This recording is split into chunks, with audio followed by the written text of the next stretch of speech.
আমার দেশের যুবকরা তো জানে না। হ্যাঁ, আমার যুবকরা কি জানে জানেন? আমার সমাজের যুবকরা ওরা জানে যে আমার চলায় জমিন কাঁপে, আমার চলায় এলাকা কাঁপে। যুবকরা জানে না যে ওর সিজদায় আল্লাহর আরশ কাঁপে, জানে না। রব্বে কাবার নামে শপথ করে বলতে পারি, যুবকরা যদি জানতো যে ওর সিজদায় আল্লাহর আরশ কাঁপে, তাইলে জীবনে কোনোদিন জমিন কাঁপাইতো না, এলাকা কাঁপাইতো না। ও সিজদা দিতে থাকতো আর আল্লাহর আরশ কাঁপাইতে থাকতো, নাইলে হাদিস কোনোদিন আসতো না।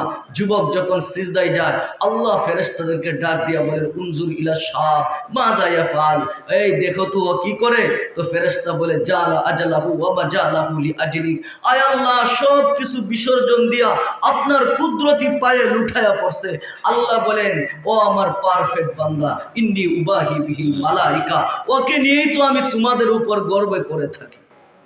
হাই হাই, যুবকরা যখন সিজদায় যায়, যে চিৎকার দিয়া বলে সুবহানা রাব্বিয়াল আ'লা, সুবহানা রাব্বিয়াল আ'লা, চিৎকার দিতে ধরি তো আল্লাহর সাথে সাথে বলে সাব্বাহতানি সাব্বাহতু, তুই আমাকে পবিত্র বললে তাই না, যা যা, তুই মাথা উঠানোর আগে আমি তোর পবিত্রতার ঘোষণা করলাম।